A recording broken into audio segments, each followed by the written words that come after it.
అందరికీ నమస్కారం. మిత్రులందరికీ ప్రత్యేక నమస్కారం.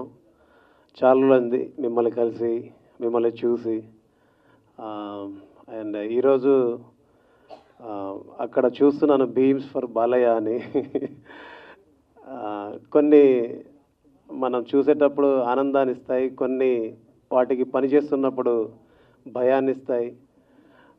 ఈ సినిమాకి ఈ పాటకు పనిచేయమన్నప్పుడు చాలా ఇష్టంగా, చిన్నప్పటి నుంచి చూసిన హీరో కాబట్టి చాలా ఇష్టంగా పనిచేయాల్సి వచ్చింది. చేశాను. ఫస్ట్ నేను మనస్ఫూర్తిగా చెప్పాల్సిన విషయం ఏంటంటే, నేను ఇప్పటిదాకా ఎక్కడ చెప్పలేదు.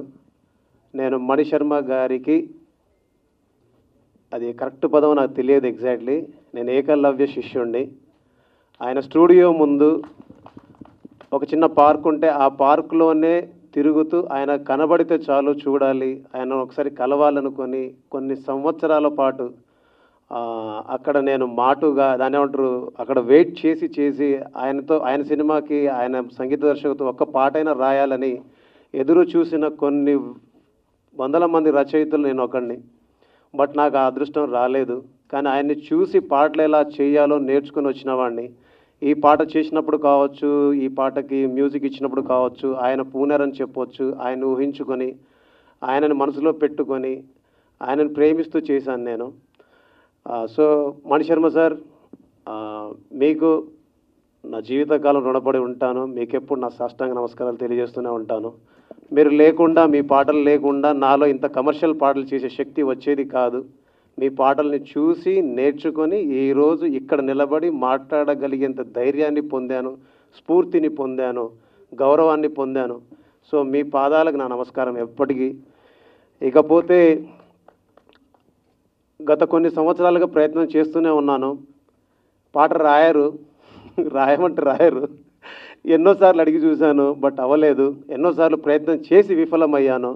చివరికి ఆయన ఎట్లాగో పాట రాయరని తెలిసి, ఎందుకంటే ఆయనకున్న బిజీ స్కెడ్యూల్లో రాయరేమో అని నేనే భావించి పేపర్ బాయ్ అనే సినిమాలో ఆయన్ని సింగర్గా కూడా ఆగండి చెప్తాను. పేపర్ బాయ్ అనే సినిమాలో సింగర్గా కూడా పరిచయం చేశాను. కానీ దాని తర్వాత నేను కలిసి పనిచేయడానికి సరైన సమయం లేదని ఈ ప్రకృతి భావించి ఉంటుంది, సరైన సమయం రాలేదని ప్రజలు భావించి ఉంటారు. అందుకే సరైన సమయంలో సరైన వ్యక్తిని కలిసి పాట చేసే అవకాశం వస్తుందని మీరందరూ గట్టిగా కోరుకొని ఉంటారు. అందుకే ఇక్కడ ఆయన ముందు నిలబడే అర్హత, అవకాశం ఏదీ లేని ఒక సామాన్యుడు బీమ్స్ ఆయనతో కలిసి పనిచేసే అవకాశాన్ని పొందాడు. సో ఈ అవకాశం మీరందరిచ్చింది, మీరందరూ కోరుకున్నది. ఎందుకంటే నేను బలమైన ఒక సంకల్పాన్ని కలిగి ఉన్నాను.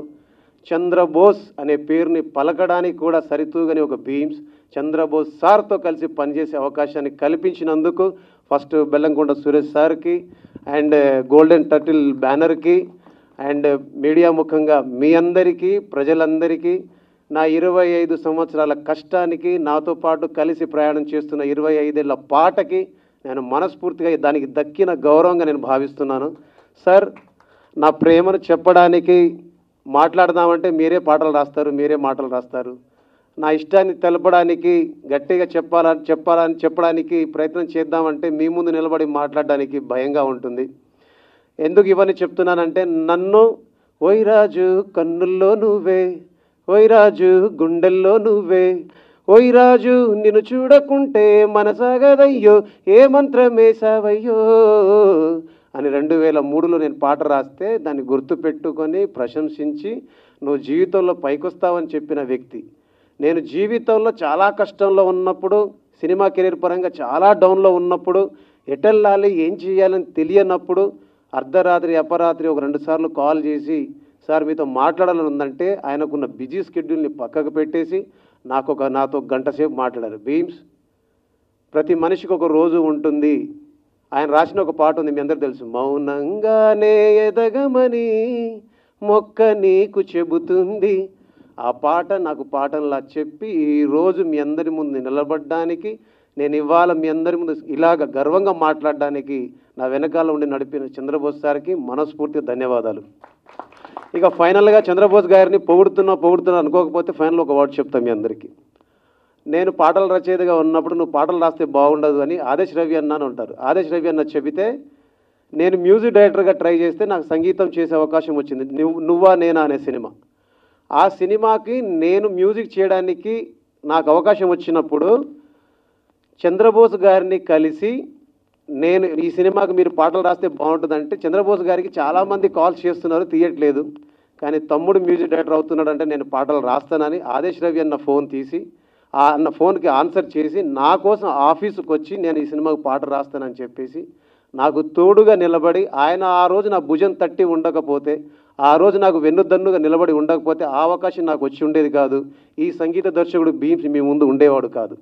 అలాగా నన్ను సంగీత దర్శకుడిని చేసిన వాళ్ళల్లో ప్రప్రథములు ఆదేశ్ రవి అన్న అయితే, దానికి వెన్నుదన్నుగా నిలబడి నన్ను ముందు నడిపిన నా ఇష్టమైన సార్ చంద్రబోస్ సార్, మీకు జీవితాంతం రుణపడి ఉంటాను sir. Thank you so much sir. ఇది అవసరం సార్. అంటే మీకు ఇష్టం లేదు, బట్ నాకు అవసరం.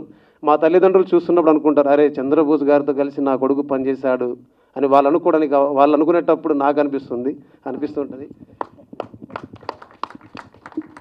అండ్ నా మాటల్ని చాలాసేపటి నుంచి వింటున్న మీ అందరికీ థ్యాంక్ యూ సో మచ్. ఈ సినిమాలో పాట ఐ హోప్ మీ అందరికి నచ్చిందని అనుకుంటున్నాను. ఒక చిన్న అవకాశం వస్తేనే గర్వంగా ఫీల్ అవుతాం.